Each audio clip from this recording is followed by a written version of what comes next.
विद्यारम्भं करिष्यामि सिद्धिर्भवतु मे सदा।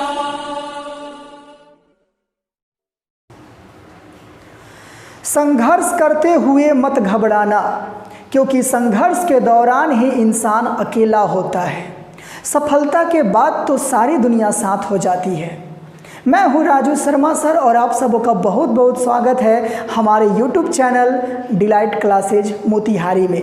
आज के वीडियो में हम लोग पढ़ने वाले हैं निर्देशांक ज्यामिति से कुछ महत्वपूर्ण वस्तुनिष्ठ प्रश्न के बारे में, ऑब्जेक्टिव क्वेश्चंस के बारे में, जो आपके बोर्ड एग्जाम के लिए बहुत ही महत्वपूर्ण साबित होने वाला है।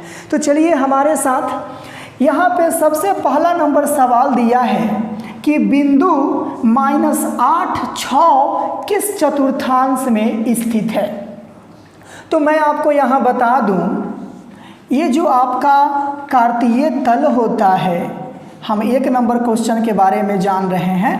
ये होता है x डैश, यहाँ y डैश, यहाँ 0।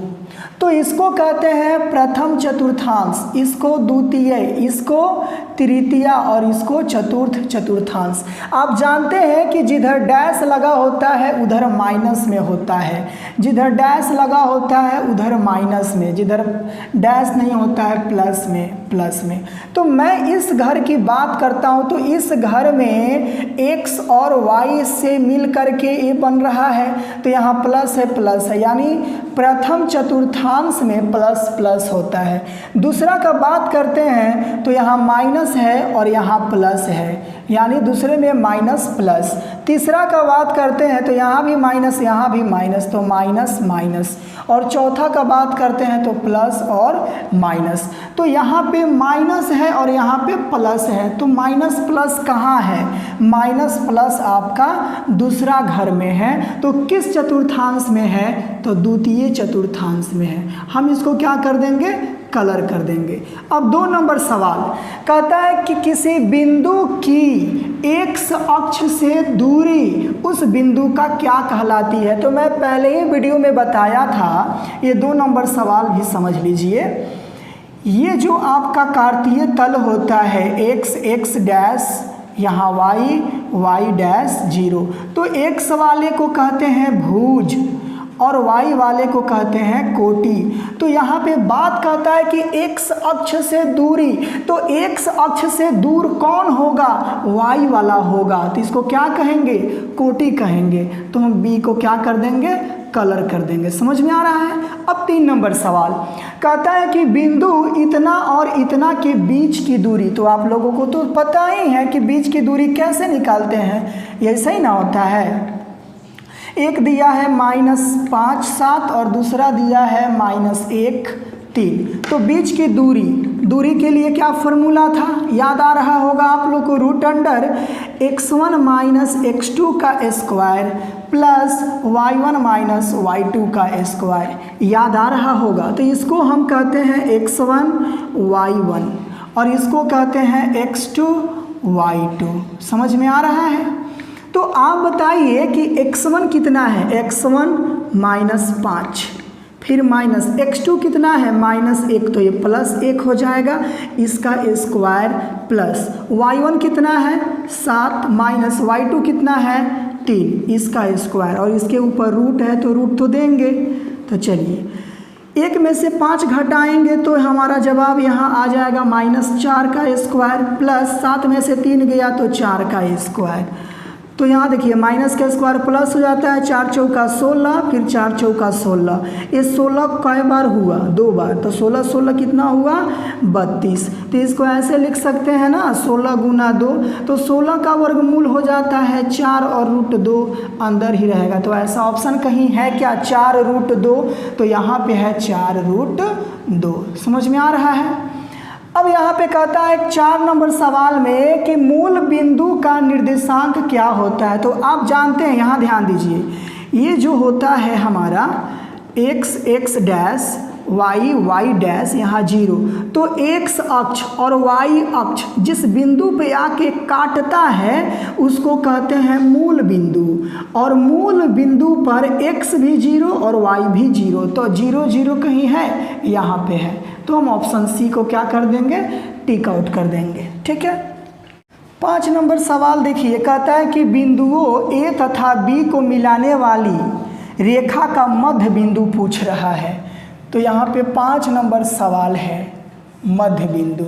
यहाँ पे ए है और यहाँ पे क्या है, बी है। तो ए का बिंदु है 4 5 और बी का है 6 5। एक मध्य बिंदु यानी पी एक्स वाई। तो आप लोग को हम कल ही बताए थे कि जब मध्य बिंदु की बात होती है, किस बिंदु की बात होती है, मध्य बिंदु की, तो यहाँ पे हो जाता है x1 प्लस x2 बटा 2, फिर यहाँ पे y1 प्लस y2 बटा 2। तो आप देखिए x1 कितना है 4, x2 कितना है 6 बटा 2, फिर y1 कितना है 5, y2 कितना है 5 बटा 2।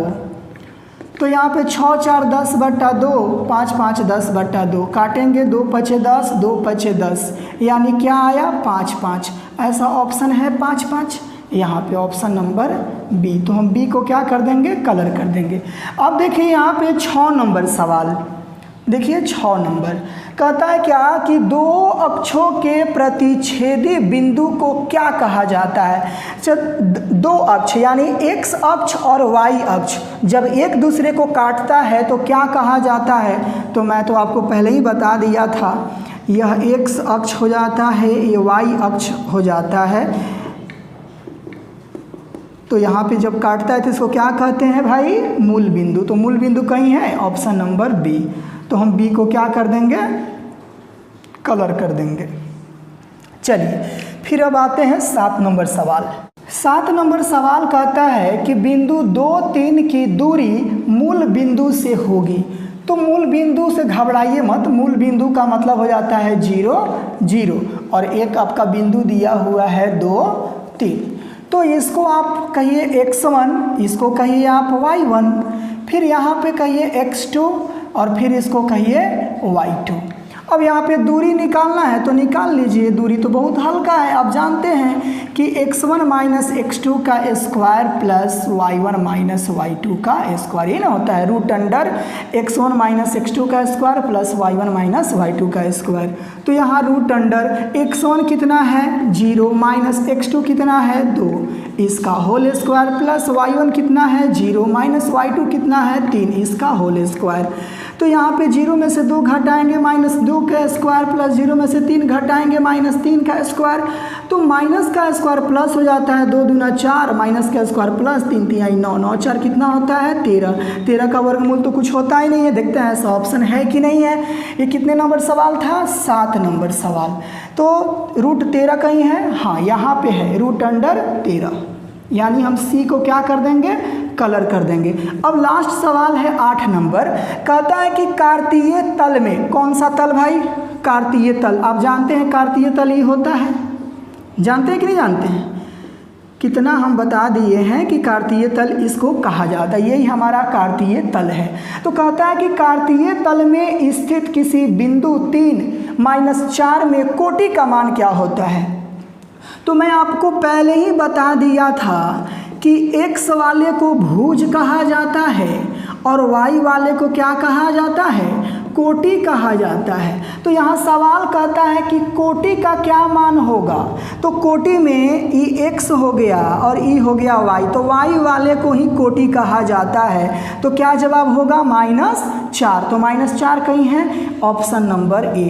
तो इस तरीके से आप लोग ऑब्जेक्टिव क्वेश्चन को बड़ी ही आसानी से कंप्लीट कर पाएंगे। मैं उम्मीद करता हूं कि ये वीडियो आप लोग को बहुत अच्छा लगा हो, तो आप लोग लाइक कर दीजिए, दोस्तों के पास शेयर कर दीजिए। हमारे चैनल को अभी तक सब्सक्राइब नहीं किए होंगे तो प्लीज़ सब्सक्राइब भी कर दीजिए, और किसी भी प्रकार का डाउट होता है तो फिर आप कमेंट बॉक्स में लिखिए। मिलते हैं कल अगले वीडियो में कुछ महत्वपूर्ण विषयनिष्ठ प्रश्न को लेकर के, अर्थात सब्जेक्टिव क्वेश्चन को लेकर के।